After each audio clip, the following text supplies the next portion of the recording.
What's going on, guys? Thank you guys for coming back to my channel and watching my videos. Today I'm showing you guys these string light post planters that everybody's crazy for them string lights.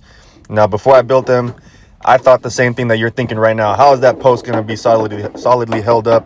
But it is. I thought about putting more 2x4 bracing inside the box, but as you can see, it definitely did not need it. And once you build this, you will see for yourself. Put together this cut list for you. In the red, there is all the material you're going to need. I did not include the 4x4s in the cut list just because we're leaving them as is. We're not going to cut them. And at the bottom down there was the 2x4s. I'm using these 1.25" hook screws. You get a box of those for like $5 to $10 at Walmart. I got this box of tan screws.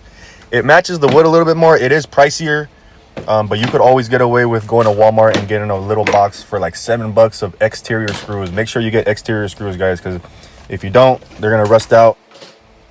And I'm setting up my miter saw here. I got the vacuum to it. I really recommend you guys get a vacuum for your shop. It's going to help you with your cleanup. And most of all, it's good for your health, guys, so that you're not inhaling a bunch of dust and particles. But if you saw my previous videos, of course, I'm slapping together a couple boards so I could cut together. In this instance, I think I'm doing 5. And the reason that I'm cutting them at 1 foot 10.5, guys, is because they're going to be sitting in between 2 legs, which are each 5/8. Adds up to 1.25" about. So I account for that, cut at 1 foot 10.5, and the overall measurement is going to be just shy of 2 feet. And of course, before we even make any measurement pulls with the tape measure, I make sure that I square off all my ends just so that they're all equal. All right, and now that I got my ends all squared off, I'm going to go ahead and add an extension to my wings on the miter saw there. And this is just so that I could add a stop block to that board that I'm clamping there, so that I could cut a bunch of the same pieces, which are these 1 foot and 10.5s. So I clamp a board on my miter saw there on the fencing, 2 clamps on each side. I go ahead and I cut that board, and then really you could just pull a number from your cut shadow and then mark it on that extension, and then slap a stop block right to it. And then that allows you to just get your material, put it right to the stop block, and cut it precisely every single time. And out of a 6-foot board, you'll be able to get 3 of these 1 foot 10.5s. So you'll be left with very minimal scraps. And after I got my 16 pieces of the 1 foot 10.5s, I slammed together a couple more pieces to get ready for those 1 foot 9s. And again, the reason I'm cutting them at 1 foot 9 is because these are going to actually be sitting in between the long side, which is your 1 foot 10.5, plus 2 more legs. So it will add up to 2 feet on the outside of the box. So don't worry, your box will be 2 foot by 2 foot. We're just accounting for material in between. And I know a lot of you guys might not have a miter saw. I just got mine, like I mentioned in my previous video. I used to always cut with my circular saw that you see over there on the left on my little workshop thing. And I was only able to cut 3 boards at a time, man. But the way I would do it is I would pull a tape measure, mark my measurement, square it off with the square with my aluminum square there, and before I would make my cut on that line, I would guide my saw with that square, so that helps you really get a good solid square cut with a circular saw. If you don't happen to have a miter saw, it will be a little bit more time consuming. And next, I'm going to be cutting my 1 3/4 strips. I have a bunch of them pre-cut. I don't have a table saw, so if you don't either, this is how I cut my strips. Here, I'm taking off that existing stop block from my 1 foot 9, and I'm adding a new one for these strips at 17 inches. And the nice thing about this 6-foot board, you could get 4 cuts of these 17 inches out of 1 6-footer. And to touch back on the topic of the vacuum, I got my vacuum at Walmart for like 40 or 50 bucks. It's a 3-gallon. I liked it because it had the wheels on it. I could kick it around to wherever I'm working around. But I was looking at this Harbor Freight one. They just dropped it on the Woodworking World. It's supposed to be really good. I saw a couple reviews on it. It's a 12-gallon Hercules. It actually made it up there with those Festool vacuums, man. And those Festool ones are like $1,000. So I might go pick that up, guys. I might do a little review on it. The cool thing about that one is it's got a 17-foot long hose. So what I was thinking, I'd hook it up to my ceiling, and I could really just use that hose wherever I want in my shop. But look out for that video. I might go do a video on that review right there. And let me know if you guys also want to see like a video of what I have in my shop. I also got a link in my bio on my Instagram. I'll also include it in the description down below. of all the links from Amazon to the tools that I use. I got my miter saw there. I got my circular saw, my drills. I got everything in there. I even put in there a little friendly budget kit from Ryobi. It's good, guys. Don't even trip. Ryobi's a good company. They got good stuff. But I also got this stuff right here, the Titebond glue. Link down in the description. It is the best glue out there, guys. I get that big one for 40 bucks at Home Depot, and I get that smaller one right there, that handheld, for like 15 or 20 bucks. I always just refill it. But just like that, we're ready to start building. As you can see right there, I didn't like how that piece looked with that other one, so I swapped it out for something that matched up a little bit more. You're going to want to clamp together 2 of those 1 foot 10.5s, flush on each side, clamp it together just so it's not moving up on you. Add some glue, flush up one of your legs on each side, throw in 1 nail to each picket. You don't want to add too many nails because that is the outside. We're going to go ahead and flip it right on over and add some more nails. That's going to be the inside of the planter right there. So you can add as many nails as you want into there. Next, we're going to flip it onto the side. I have it up right there just so you guys can see a little bit better with the camera. But you're going to grab another leg, flush it up to that outside the planter right there with some glue. Get you some nails in there. I'm using a Milwaukee 18 gauge brad nailer. Before I even got my nailer, actually, guys, I was slamming in nails by hand. Yes, believe it or not, I was slamming them in with a little cat's paw, or I would get a little hammer, and I would work like that. But as you can see there, I just finished up that one panel, and in my operation, I like to build all the panels at once, just because it's a quick operation. I can get them all together, and then once I have all of my panels built, I could just start assembling all the planters together. Now for this build, you're gonna need 8 of those little panels that I'm building. So I just show you this process one more time. And just real quick, guys, I am using 1-inch galvanized brad nails.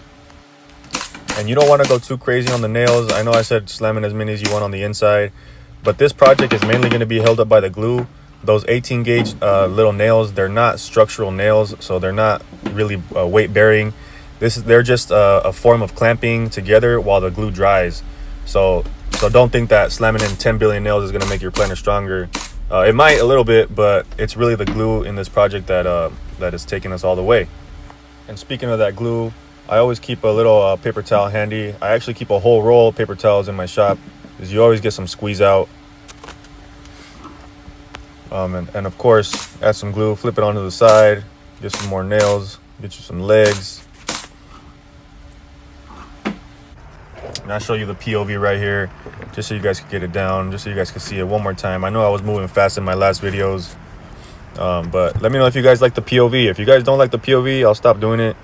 If you guys like the regular view, that's fine too. But I'd like to hear you guys' input. I just decided I'd do the POV for some things that needed some more detail, just so that you could see it a lot better. But again, this is just the same process, doing 8 of those little panels.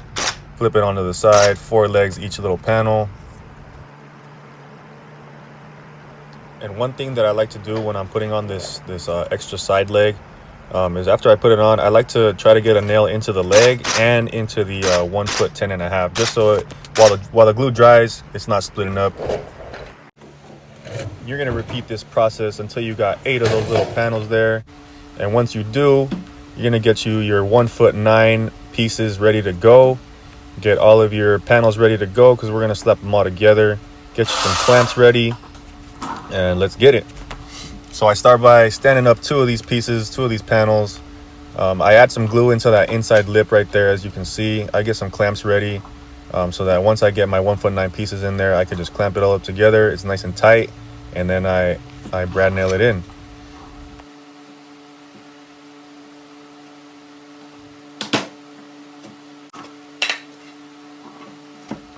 And before you nail it all up, as you can see right there, I'm making sure that the pieces are flush to the top of the planter before I really tighten up those clamps.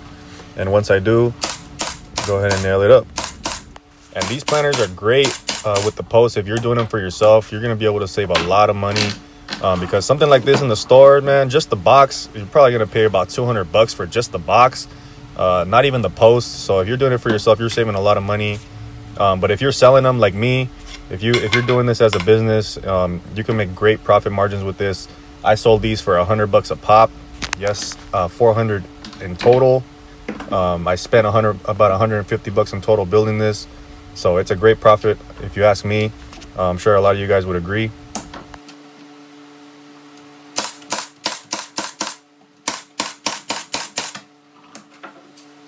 All right, and once you get it flipped over, you get those last pieces on.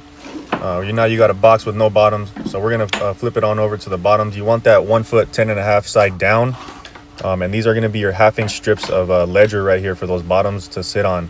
Now those bottoms are also gonna be 1 foot 9, so that's why we're cutting so many of them, because they work for the sides and for the bottoms. I get some glue, add it to my 1/2 inch strip there, and flush it up to the bottom of the planter there. Right here, I do add a couple more nails, probably every 4 to 6 inches. Wipe off that excess glue. Now we're ready to start installing the bottoms. Add some glue to the bottom to that ledger. Get you some more of those 1 foot 9 pieces ready to go. Start slamming them in. You're gonna have to cut one down, so I always leave that filler piece for the middle. As you can see, it doesn't fit there, so I had to pull my tape out and see what I was working with. I snap a line. Like I said, I don't have a table saw, guys, so I gotta snap a line and cut it with my circular saw. If you want to set it down on the table to make it easier, I've just got a little bit of experience with the circular saw, so I'm able to just cut it down real quick. And look at that, nice little fit. Nail it on up. This doesn't need so many nails. It will be glued down to the bottom, and of course the soil is going to be sitting on this, or potted plants. And here I just show you guys the same process one more time in the POV. Get you your 2 pieces ready to go. I kind of space them out to the size of my 1 foot 9. Add some glue to that inside lip. Get you your 2 1 foot 9 pieces. Get it flush to the top. Get your clamps ready. Clamp it on up tight. Once it's flush, go ahead and nail her up. Very simple process, guys. I'm trying to keep it real simple for you guys. I know there's a lot of crazy videos, crazy steps, but I'm trying to use minimal tools so that everybody can, learn this stuff, man. It's once you get it down, it's really easy money, and you could really make money doing this. You could build all your own planters. I'm actually doing my mom's backyard, so I'm doing a lot of planters for her, custom sizes. But those 1 foot or those 1/2 inch strips right there, sometimes I won't even cut it at first. I'll just like hold it and mark it to where I need to cut it. Take it over to the miter saw and get it cut.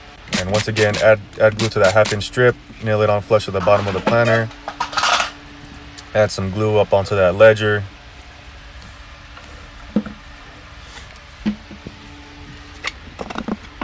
And yeah, guys, go ahead and slam them in. I don't know why I put this filler piece on the end, but I did. Don't know what I was thinking. Snap a line, cut it. If you got a table saw, all power to you. It's gonna make it way more quicker for you.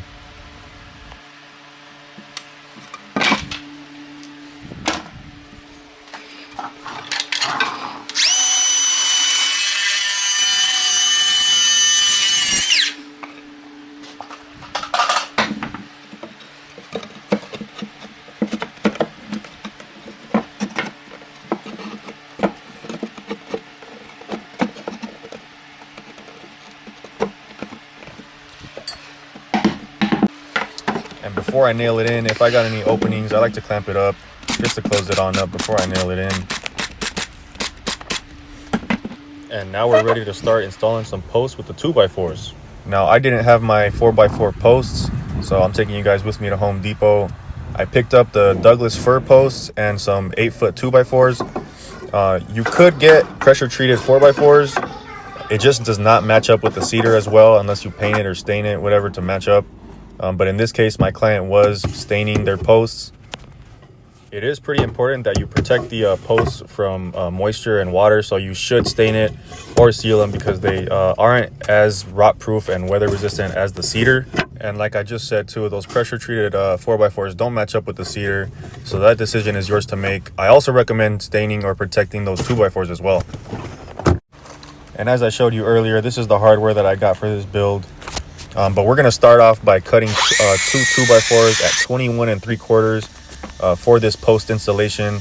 I had my little calculator, my Construction Master Pro, to find me the center of 21 3/4, which came out to be 10 7/8. So you're gonna go ahead and mark 10 7/8 right there, and then from your mark, you're gonna mark 1 3/4, so that's the half of a 4x4 post. You're gonna scribe that that second mark that you made, which is gonna be that 1 3/4. I go ahead and drive some pilot holes in for these screws. I do 3 holes in a triangle form, and I go ahead and I start my screws in just so that they're ready to go. And once you got all this stuff ready, you're gonna get you your post, get you some glue, add some glue to that post, and you're gonna go ahead and try to line up as best as you can. This doesn't have to be perfect. Line up that scribe line that you made to the edge of that post, drive one of the screws in, and before you drive in the other ones, you want to square that piece up to the post, and then go ahead and slam in the rest of those screws. And the key to installing that second 2x4 is putting your square up onto that first piece that you installed, hold it up tight, and then bring that second 2x4, butt it right to that square, just so that they're in the same exact location. They're not offset, because if they're offset, then they're not going to go inside your box. Next, you want to lay out your box inside. So I pull along the 1'9". I pull 11 inches, and then from my 11-inch mark, I pull over 3 1/4 inch, and that's going to be the side for one of your 2x4s. And in order to plumb up that post, we're going to have to level the box. So you want to use a couple shims to make sure your box is level before you throw that level onto the post, as you saw that I did there. And if your post is still a little bit out of level, I like to throw a little piece of shims or trash underneath those 2x4s just to get it set. And once it's all plumb, I throw in 2 screws on one side, double check it before I throw in the screws on the other side. And then once it's all good, I throw in 2 screws per 2x4 on each side. So that's going to be 8 screws. So 2 there, 2 right here. And then I do go back and add the other 2 screws to the other 2x4.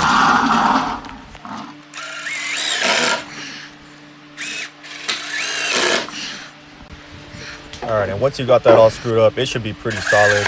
But I'm still going to throw in some more screws onto the bottoms.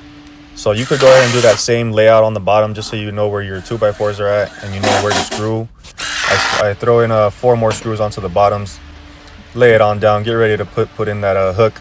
I kind of eyeball the center of the post with my drill, put it to it. I bring my square right to where I put the drill, and then I adjust my drill to 1.5 inches from my square, which is going to be the top of the 4x4 post. Now you could always tweak this with a little piece of metal, get it tight up in there.